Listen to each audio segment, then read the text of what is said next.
ओम भूर्भुवः स्वः तत्सवितुर्वरेण्यं भर्गो देवस्य धीमहि धियो यो नः प्रचोदयात्।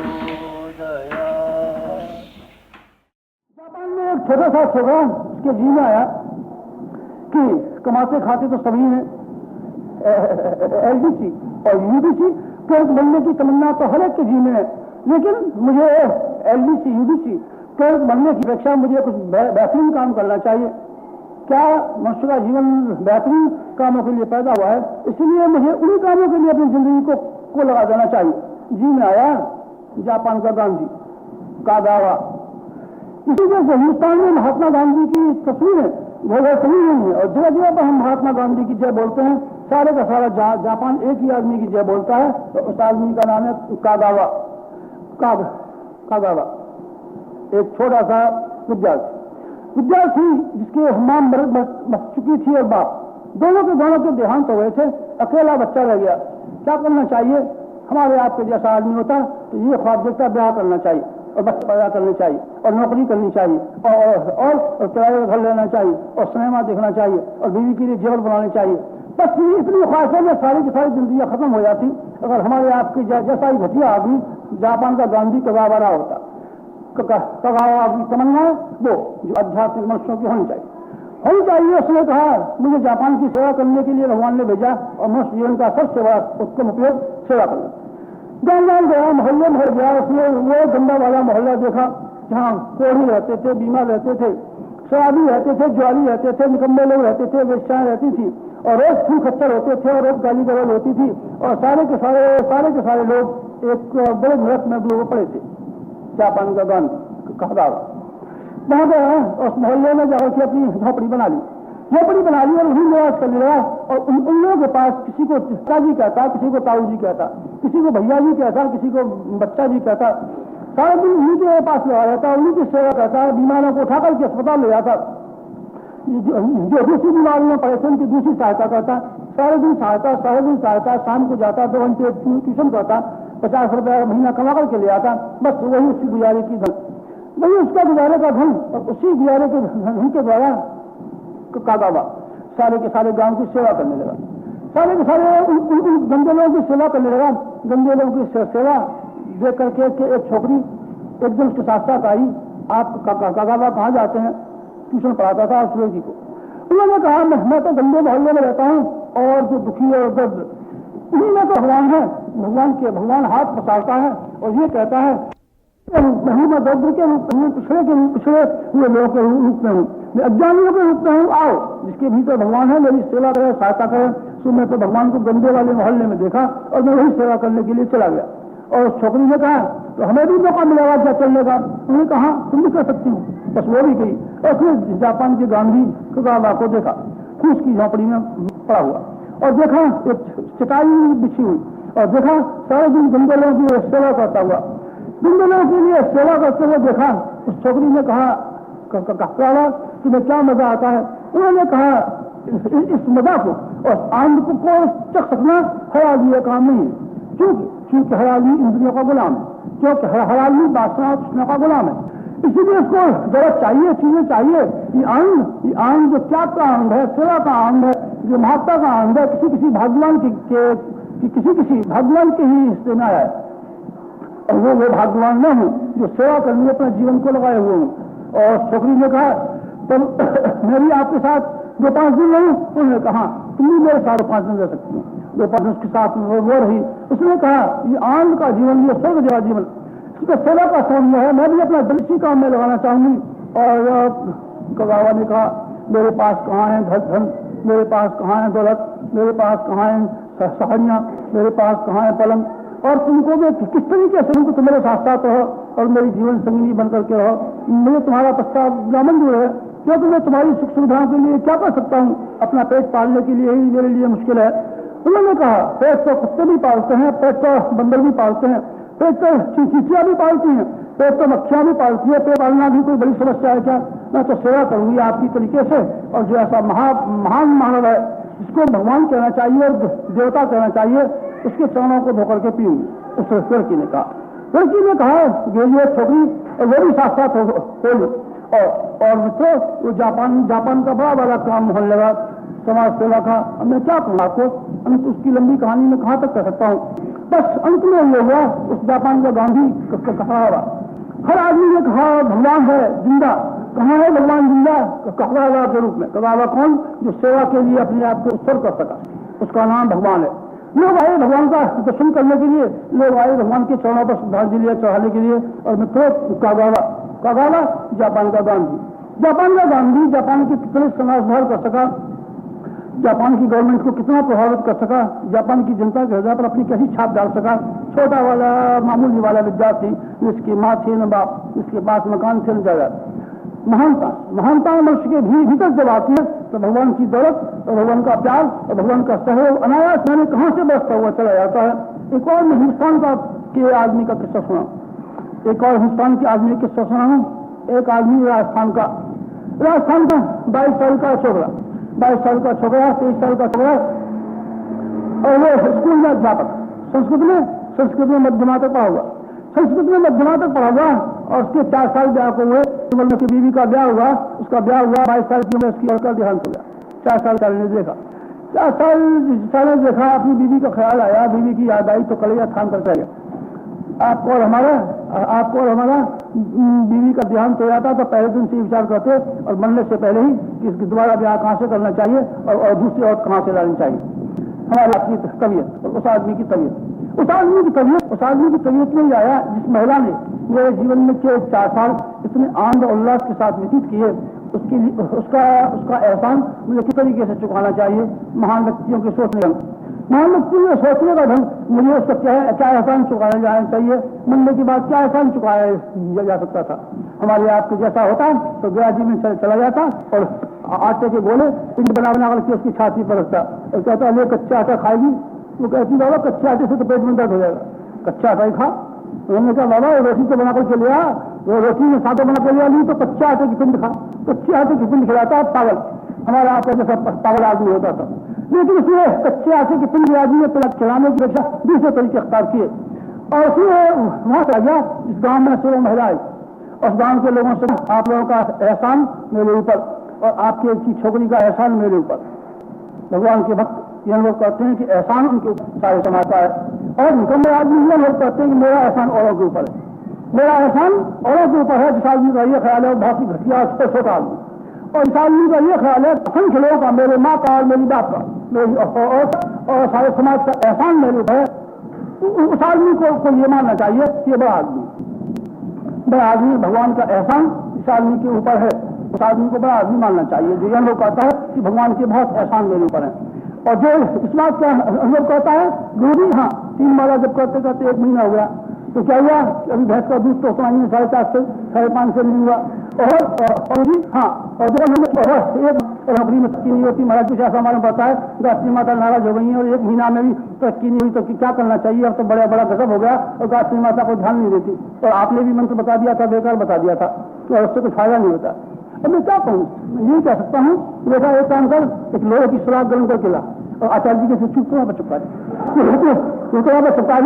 1 महीने गायत्री का जब कर लिया, 3 माला जब कर ली, 2 विचार कमीना, 1 महीना जब कर लिया, नौकरी में तरक्की नहीं मिली, भैंस का दूध नहीं बढ़ा, फलाना नहीं हुआ, ढिकाना नहीं हुआ। एहसान जता है भगवान के ऊपर और आचार्य जी के ऊपर और सबके ऊपर। एहसान से तू बड़ा हुआ है, कमी है जितनी से तू पैदा हुआ है, सारे के सारा भगवान के असंख्य एहसान को दावे पर है, सारे के सारे को दया तू भूल। और 1 महीने में 3 माला जब कर दी, मेरा ये नहीं किया, इनका मैं पास नहीं कराया, भैंस के पद्मे का दूध नहीं लगाया, तो यूँ कहीं करें। इस तरीके से मैं दुनिया की तबीयत है, ऐसी छोटी घटिया तबीयत है कि जो हमेशा अपना एहसान जताते रहते हैं, वो आदमी घटिया आदमी है और उनको भगवान की मंजिल तक पहुंचने में बहुत देर लगेगी। और जिसके ऊपर ये हमेशा ये मन आता है कि एहसान मेरे ऊपर है, भगवान का है, मेरे गुरु का है, मेरे भगवान का है, समाज का है, माता का है, पिता का है, असंख्य एहसानों से दबा हुआ पड़ा हूँ। समझना चाहिए ये आदमी है जिसको हम अध्यात्म कह सकते हैं और जिसको भगवान की तरफ आगे बढ़ने की कुव्वत और जरूरत ये हो सकती है। इसी तरह का हुआ वो छोकरा अध्यापक वहां उस गाँव में गया। उन्होंने कहा बहुत एहसान आपके गाँव का और बहुत एहसान आपकी छोकरी का, तो अब क्या करना चाहते हो? उन्होंने कहा मैं नौकरी से इस्तीफा दूंगा। फिर मैं आपके गांव में रहूंगा, फिर आपके गांव की बच्चियों को सुरक्षित बनाऊंगा, सारी जिंदगी इसी में खर्च करूंगा। लोगों ने पागल कहा और बेवकूफ, 45 रुपये महीने की नौकरी छोड़ेगा और यहाँ बिना कीमत के पढ़ाएगा, क्या करेगा? उन्होंने कहा नौकरी करने के लिए जिंदगियां नहीं, जिंदगी नौकरी करने के लिए नहीं, जिंदगियां नौकरी करने के लिए नहीं। लोकमान तिलक ने जब बात करके आए तो 30 रुपया महीने की मास्टरी मंजूर कर ली और लोगों ने कहा इस 30 रुपये में तो तुम्हारे मरने के लिए कफन भी नहीं बचने वाला है। उसने कहा कफन की चिंता और करनी चाहिए जिनको लाश संभालनी है, मुझे लाश अपनी संभालनी नहीं है, इसलिए मुझे कुछ चिंता करने की बात नहीं। गोपाल कृष्ण गोखले जिन्होंने शिक्षा समिति बनाई और जो अध्यापकों को नौकर रखा, 150 रुपये महीने के नौकर रखा और स्वयं उसके संचालक 30 रुपया महीना लेने लगे, 30 रुपया महीना लगने लगे। लोगों ने कहा आपके अध्यापक और आपके रखे हुए नौकर को 150 रुपया मिले और आप जो शिक्षा समिति के संचालक और उसके मालिक और उसके संस्थापक इसको आपको 30। उन्होंने कहा बस आदमी को खर्च करने के लिए इतना ही काफी। जो आदमी की 4 या 16 की छाप दूसरों के ऊपर डाल नहीं सकता, वो दूसरों से काम लेने का हकदार नहीं हो सकता। इन अध्यापकों को 150 मिलता है, मुझे मिले 250, तब अध्यापक चुपके कहेंगे 250 मिलते हैं ना, इसीलिए बनाता है बातें लंबी चौड़ी। और जब मालूम पड़ा डर करता है तो डराते का भाव नहीं पड़ा कि बच्चों को कैसे पालन किया जाता है। बड़ा हुकूमत चलाने वाला, बड़ा हुकूमत चलाने वाला मतलब महापुरुष नौकरी करने के लिए पैदा नहीं होते, महापुरुष अपने कर्तव्य पालन करने के लिए पैदा होते। वो छोटा वाला अध्यापक नौकरी से इस्तीफा देकर के गांव में चला गया और बच्चियों कन्या को पढ़ाने लगा, बच्चियों कन्या को पढ़ाने लगा। पहले लोगों ने उसको कहा पागल, फिर किया उसका विरोध कि ऐसा न हो किसी की साई लड़की को लेकर के भाग जाए और उसको मार के भागो। लोग तो लोग पहले कहा ये पागल आदमी दिमाग खराब हो गया है और उसके पास लड़कियां नहीं भेजनी चाहिए। जो बेचारा झूठ झूठ के आया, थोड़ी बहुत लड़कियां आई। फिर लोगों ने कहा अरे कोई चालाक होनी चाहिए, ये जो दुनिया बड़ी चालाक है, कोई अभी आदमी बिना मतलब के काम नहीं करता और बिना मतलब के लड़कियां नहीं पढ़ा सकता और बिना मतलब के लड़कियां पढ़ाएगा न मालूम क्या उसका चालाक है, न मालूम एक लड़की को लेकर भाग जाए, इसलिए मत हो जाना चाहिए। इसके लिए सुहारक को ही पार करनी पड़ती। पहली स्टेज हर सुहारक को ये पार करनी पड़ी तो उसका माहौल उड़ाया गया है, उसकी जिंदगी उड़ाई गई है, उसकी माहौल उड़ाई जाती है, उसकी जिंदगी उड़ाई जाती है। फिर भगवान के भक्त का दौर किया जाता है। तो मुझे मालूम पड़ता है कि इसको ताकत आने लगी, कुछ काम करने लगा और कुछ पांव जमाने लगा तो लोग दुनिया की पांव फाड़ने की कोशिश करते हैं। दूसरी वाली स्टेज, तीसरी वाली स्टेज है जब दुनिया झुक जाती है उसके पांव पर अपना हृदय बिछा देती है। तीसरी वाली स्टेज तक वो छोकरा, वो अध्यापक जमा पड़ा रहा, गांव का स्कूल चलाता रहा, लड़कियों को बुलाता रहा, लड़कियों को पढ़ाता रहा, लड़कियों को पढ़ाता रहा। हुआ ये कि थोड़े दिनों बाद लोगों ने कहा ये इंसान नहीं है, ये भगवान है। लोगों ने कहा इंसान नहीं है, ये भगवान है। लोगों ने कहा इंसान नहीं है, भगवान है। इंसान वो आदमी है जिनकी ख्वाहिशें को खाई जाती है। इंसान वो आदमी है जो वासनाओं की जंजीरों में बंधे हुए जानवर की तरीके से है और भगवान वो आदमी है जिनकी तृष्णाओं ने खोल दिया और वासनाओं को खोल दिया और जो अपने कर्तव्य के पीछे चला रहा, उन आदमियों का नाम भगवान है। और लोगों ने कहा ये अध्यापक नहीं है, ये भगवान है। लोगों ने कहा अध्यापक नहीं है, ये भगवान है। लोगों ने कहा अध्यापक नहीं है, ये भगवान है।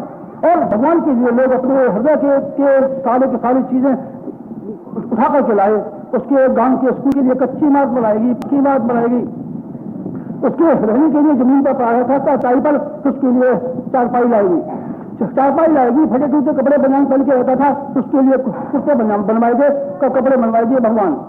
भगवान है मतलब उस भगवान का काम बहुत बढ़ता हुआ चला गया। राजस्थान की बड़ी बालिका विद्यालय का संस्थापक हीरालाल शास्त्री, आपने नाम सुना होगा।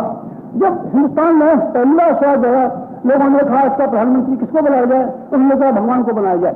कौन सा भगवान है? वो हीरालाल छोकरा जो संस्कृत की मध्यमा तक पढ़ा हुआ था, 45 रुपये महीना पाता था। यही भगवान है, उसी को स्थापना की जानी चाहिए, उसी को प्रधानमंत्री बनाया जाना चाहिए। राजस्थान का प्रधानमंत्री हीरालाल शास्त्री, पहली गवर्नमेंट का।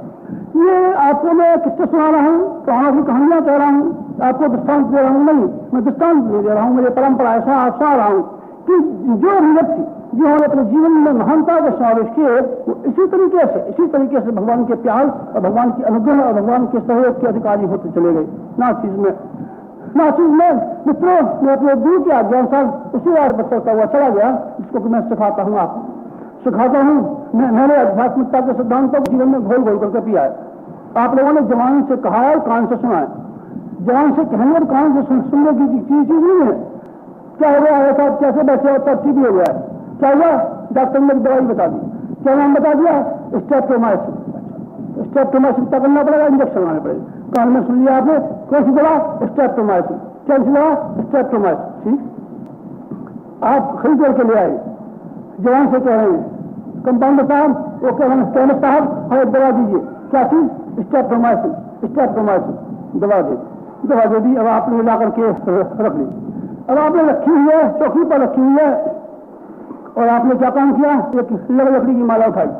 लकड़ी की माला उठाई और चौकी पर हुई स्ट्रेप्टोमाइसिन चारों ओर से उसकी फूल चढ़ा दिए, धूप भी बनी हुई दक्षित चढ़ा दिए और जब करना शुरू कर दिया स्ट्रेप्टोमाइसिन स्ट्रेप्टोमाइसिन स्ट्रेप्टोमाइसिन। क्या होता है, ये कहता है स्ट्रेप्टोमाइसिन स्ट्रेप्टोमाइसिन।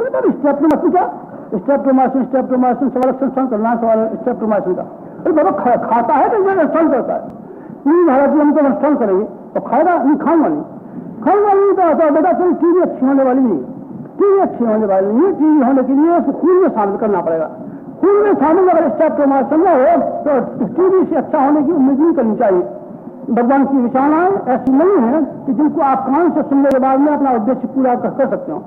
और भगवान उस आदमी का नाम नहीं है, इसका नाम जवान के टोने से कहने के बाद में आपका उद्देश्य पूरा हो सकता हो। बल्कि उसको जीवन में स्वादिष्ट करना पड़ेगा, जीवन में स्वादिष्ट करना पड़ेगा। जब आप दवा खाना शुरू करेंगे, जब आप दवा खाना शुरू करेंगे, स्ट्रेप्टोमाइसिन के इंजेक्शन लेंगे, दूसरी गोलियां खाएंगे, विटामिन बी की चीजें खाएंगे, अमुक खाएंगे, तमुक खाएंगे, तो आपके शरीर में कुछ खुशहाली से आएगी, कुछ मजा से आएगा, कुछ बीमारियों से भागेगी, कुछ अच्छे से हो जाएंगे। ये तब उम्मीद कर सकती है जब आप खाएं। और आध्यात्मिकता खाने की चीज है, नाम लेने की नहीं। आध्यात्मिकता सुनने की चीज नहीं है, काम में लाने की है। और मित्रों मैं उस आध्यात्मिकता को जिसका मैं आपसे इजहार कर रहा हूँ और जो मेरे गुरु ने मुझको सिखाई, मैं सारी जिंदगी भर काम में लाता रहा। और काम में लाने का परिणाम यह है कि मैं छोटा सा इंसान, नकल सा इंसान, लोगों की आंखों में क्या हूँ आप नहीं जानते और मैं बताना भी नहीं चाहता। मरने के बाद के चले जाने के बाद का इंतजार कीजिए कि वो आदमी जिसका हम व्याख्यान सुनने के लिए गए थे, व्याख्यान सुनने के लिए गए थे, जिस आदमी के पास 4 दिन सुबह रहते, क्या इतना छोटा आदमी था, क्या बड़ा आदमी था, क्या छोटा आदमी था, क्या बड़ा आदमी था, क्या उसने पाया था? हाँ, मैंने बेहद पाया। और अपने प्रभाव की दृष्टि से न मालूम जाने क्या क्या पाया, पैसे की दृष्टि से और न जाने क्या क्या पाया है, उनके मैं इजहार करूंगा आपको नहीं, इजहार नहीं करता। मैं वो आदमी हूँ कि मैं किसी आदमी की सेवा करने के लिए खड़ा हो जाऊँ और अपने मन से आशीर्वाद देने लगूँ तो जाने क्या ऐसे क्या हो जाए। घटना तो मैं सुना नहीं, सुना तो नहीं, पर एक आध घटना आपकी जानकारी के लिए बता देता हूँ। एक आध घटना बता देता हूँ। 2 वर्ष पहले मुझे भोपाल जाने का मौका मिला। भोपाल चला गया और मेरा व्याख्यान हो रहा था। एक लंबा सा आदमी अपनी जीप में बैठा मेरा भाषण सुन रहा था। और जब मैं चले गया तो उसने कहा मैं आपसे कुछ बात करना चाहता था। मैंने कहा कहो क्या बात करना चाहते? उन्होंने कहा बात यह है कि आपको तो मालूम नहीं है, आप तो मुझे नहीं जानते, मैं आपको जानता हूँ। मैंने कहा बताइए ना फिर, आप जानते हैं तो। मेरी स्त्री आपकी शिष्या है। तो मैंने कहा बहुत सी लड़कियाँ शिक्षा ले जाती हैं, पैसा थोड़ा देना पड़ता है, हाथ जोड़ के बढ़ जाती है, पालकी मार के बढ़ जाती है, कलावा बढ़ जाती है, फुल कह जाती है, जब बोल जाती है। बहुत सी शिक्षा है मेरी, लाखों जगह कौन है क्या कि नहीं मेरी शिक्षा है, आपकी धर्मपत्नी मेरी शिक्षा, मेरी धर्मपत्नी आपकी शिक्षा है। तो होगी तो फिर ऐसा है कि उसने मुझे भेजा है, बात मुझे कुछ काम की बात करनी है। तो मैंने कहा मैं रामचंद्र राय एडवोकेट क्या ठहरा हुआ हूँ, आप वहाँ शाम को आ जाना 8:30 बजे। कि वो अपनी जीप को दौड़ाता हुआ वहीं आ गया। उन्होंने कहा मेरा नाम श्यामाचरण शुक्ल है।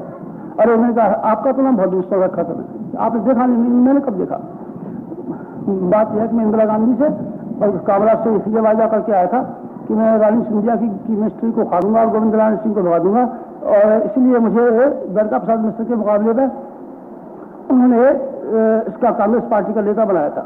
और मैंने कहा गुरु जी सारी ताकत लगा ली। अब मुझे मालूम पड़ता है कि सिंधिया को उखाड़ना, गोविंद नारायण सिंह को उखाड़ना सीखेल नहीं है। अब मैं क्या मुंह दिखाऊंगा? अब मैं इंदिरा गांधी से क्या कहूँगा? वहाँ से बड़ा खबर आती है कि या तो उखाड़ो या तो हटाओ। डीपी मिश्रा को फिर बनाते हैं। मैंने कहा क्या करना चाहिए? उन्होंने कहा कि आपकी कृपा हो जाए किसी तरीके से। तो मेरी स्त्री ने कहा है कि आचार्य जी को लोग जानते नहीं है, जानते हैं उनको इनकी कीमत मालूम है। और उनके हमारे पिताजी के 2500 काम आचार्य जी ने किए थे, ख्यालीराम जी वैद्य इंदौर। इंदौर के थे, मैंने विदेशों का अमल किए थे और उस लड़की को विश्वास था आचार्य जी के पास जाया तो काम बन सकता है। और वो आया, उन्होंने कहा अच्छा मुझे 24 घंटे के लिए बच्चा सकाफी तरीके से मंत्री बना दीजिए, पर राजस्थान का मंत्री बना दीजिए। मैंने कहा बाबा मैं मंत्री बनाता हूँ कि मैं भगवान की बात कहता हूँ, मेरा काम मंत्री बनाना है कि मेरा काम गायत्री का प्रचार करना है। उन्होंने कहा नहीं आप कह देंगे, आप कह दीजिए तो मैं हो जाऊंगा, फिर तो तब मैं देख लूंगा। मैं कहा बाबा मैं कैसे कर दूँ, मैं कोई मंत्री नहीं हूँ, मैं गवर्नर नहीं हूँ, मैं कैसे करूँ, तुझसे मेरा क्या कह सकता हूँ। पीछे बैठा है, रात को 8:30 से लेकर 12:30 बजे तक 4 घंटे हो गए, खाना सा सब खाया, जिसमें आऊँगा बैठूंगा, ये बात वो बात। अच्छा तो मैंने गंभीरता से कहा तो मुझे अच्छी बात है, आपकी बात तो मंत्री हो जाओगे और पालकी नवासी तक कब तक हो जाऊंगा मैं, 3 महीने रहे पालकी नवासी तक, उस वक्त तक हो जाओगे। पालकी नवासी के दौरान में सचमुच में प्रधानमंत्री हो गए, सचमुच प्रधानमंत्री हो गया। ये कानों से कान बातें चलती हुई चली गई। जब मैं ग्वालियर गया तो रानी सिंधिया इस तरीके से आगे पीछे पड़ती थी जैसे बिल्ली दूध के आगे पीछे पड़ती है, बिल्ली दूध के आगे पीछे पड़ती है। लोगों ने 5 कुंडियों की था, 5 कुंडियों की रानी सिंधिया ने ग्वालियर में कहा आचार्य जी हमारे नगर में आ रहे हैं और उनका स्वागत न हुआ, उनकी व्यवस्था न की गई तो भला कैसे हो सकता है, हमारी बात बिगड़ जाएगी। और ग्वालियर के नागरिक हम भी हैं और नागरिक के नाते हमको भी हक है कि हम आचार्य जी का स्वागत करें। नहीं तो बाबा मैं अस्पताल को आता हूँ ना, 5 कुंडियों में 250 आदमी इकट्ठे नहीं होते, तो सिंधिया आ गई ये हो सुखालिया राजस्थान के प्रधानमंत्री। उनको मालूम पड़ा आचार्य जी हमारे यहाँ आए हुए हैं, कानों कान बातें नहीं आने कहाँ से कहाँ जा पहुँचती। उन्होंने कहा मैं आचार्य जी का व्याख्यान सुनना चाहता हूँ। मैंने कहा व्याख्यान सुनना चाहते हो, तुम भी सुनना। जिला कांग्रेस कमेटी की मार्फत मेरे पास खबर आई कि आचार्य जी आप, मैंने कहा तो आपके सुखाड़िया जी 15 मिनट आपका भाषण सुनना चाहते हैं, आप दर्शन करना चाहते हैं। किसी ने उनको बताया है कि आपने आचार्य जी का दर्शन नहीं किया तो आपने कुछ भी नहीं किया। सुखाड़िया जी आए, उन्होंने कहा 15 मिनट में आपका भाषण सुनूंगा। मैंने बैठ जाइए आप भी सुन लीजिए। 15 मिनट मेरा भाषण सुना और 15 मिनट के बाद में वो हाथ जोड़ के इतना ही कहते कि मेरे लिए कुछ काम नहीं बताएंगे क्या। बिल्कुल वक्त आएगा तो बताऊंगा, अभी तो क्या बता सकता हूँ। आप अपना काम ईमानदारी से कीजिए, यही क्या काम कम है, जो आपके ऊपर जिम्मेदारियाँ वही काफी है। घटना सुनाऊंगा आपको, नहीं अब घटना नहीं सुनाता, बहुत घटना है जो ऊंचे सत्य से लेकर के ट्रैफिक आर्डर हमारे यहाँ पड़ा हुआ है। यूपी के गवर्नर विश्वनाथ आदमी आए, अंग्रेजी में बोलते थे, उन्होंने कहा मुझे आचार्य जी से मिलना है, उनके बारे में मुझे बहुत जानकारियां हैं। तो मेरे पास खोल आई, जीएम ने खोल भेजी कि यहाँ की गवर्नर आपसे मिलने के लिए आने वाले हो और आपके पास कुछ करेंगे। मैंने कुछ इंतजाम कर दिया। लोगों ने कहा लेकिन तो उन्होंने कहा गवर्नर आ रहा है तो ऐसा रूखा व्यवहार मत कीजिए, ऐसा कर दीजिए, चाय पार्टी का इंतजाम कर दीजिए। मैंने कहा चलो मैं कर देता हूँ। यहाँ के मथुरा के नागरिकों को बुला लिया, 100-200 आदमी, उनके लिए चाय पानी का इंतजाम कर दिया। यहीं बिठाया गया इसी में। विश्वनाथ आए, उन्होंने कहा मैं भगवान का दर्शन करने के लिए मथुरा में आया था, भगवान का दर्शन करने के लिए मथुरा में आया था, लेकिन भगवान का दर्शन मैं नहीं कर सका। लेकिन एक व्यक्ति के अंदर मैंने भगवान को जीता जागता देखा और वो व्यक्ति है आचार्य जी। उन्होंने कहा हम सब आदमियों ने मिलकर जितना काम किया है, भारतवर्ष की सेवा की है, उतनी सेवा एक आदमी ने की है, उस आदमी का नाम है आचार्य जी। इस टैप रिकॉर्डर मेरे पास रखा हुआ है। ये जो रिपोर्ट जो प्रेस रिपोर्टर आए उनके सब अखबारों में भेज दिए और यही सब छप गए। तो लोगों ने उनके कान खींचे कि आपने एक आदमी को भगवान का, और ये कहा सब लोगों ने मिलकर जितना काम किया उतना एक आदमी ने कहा ऐसे कैसे कहा। उन्होंने कहा जो मैंने कहा है मेरे सदा की सच्ची अनुभूति है और वो जो मैं मानता था, जैसा मैंने अनुभव पाया, जिसे मैंने देखा वैसे ही है। मित्रों ये बात मैं क्यों कहता हूँ, इसीलिए कहता हूँ कि मैं आपको उस रास्ते पर चलाना चाहता हूँ कि जिस रास्ते पर मैं लंबी मंजिल चल करके पार आया। आप कहेंगे कि हमको इन बातों की जरूरत नहीं है, आप तो हमारी छोटा सा काम कर दीजिए और हमारे 2 लड़कियां हैं और एक लड़का कर दीजिए। मैं कर दूंगा, आप वहाँ फायदा रखिए, आप विश्वास रखिए, 2 लड़कियां हैं, आपको एक लड़का हो जाए मैं कर दूंगा और मैं हिमालय चले जाऊंगा तब भी कर दूंगा। और आपके घुटने में दर्द होता है, मैं आपके घुटने को दर्द को बंद कर दूंगा। आप रखिए, लेकिन इससे क्या बनना है, कुछ हो जाएगा आपको शांति आ जाएगी, कुछ प्रसन्नता नहीं आएगी, कोई शांति नहीं आएगी, कुछ सुविधा नहीं मिलेगी आपको। घुटने का दर्द आपका बंद हो जाएगा, कान में दर्द शुरू हो जाएगा, तो क्या है गुरु जी कान का दर्द बंद हो जाएगा, तो लगा नहीं डॉक्टर ही क्या एक बार कान में दर्द नहीं होता, लगा जी बच्चा नहीं होता था, बच्चा हो गया। अब ऐसा कर दीजिए कि लड़की विधवा हो गई हमारी और लड़की को विधवा का कोई इंतजाम कर दिया। बाबा मैं दुनिया भर का ठेका ले रखा, एक बार आया था आशीर्वाद दे दिया, अब मेरी लड़की विधवा हो गई है, तो क्या करनी चाहिए लड़की विधवा हो। सारी दुनिया में मुसीबत है, सारी दुनिया में कष्ट मैंने को ठेका ले रखा था, अब कोई शांति नहीं आएगी, आप कोई प्रसन्नता नहीं होगी और मेरे संपर्क का आप जरा भी लाभ नहीं उठा सकेंगे।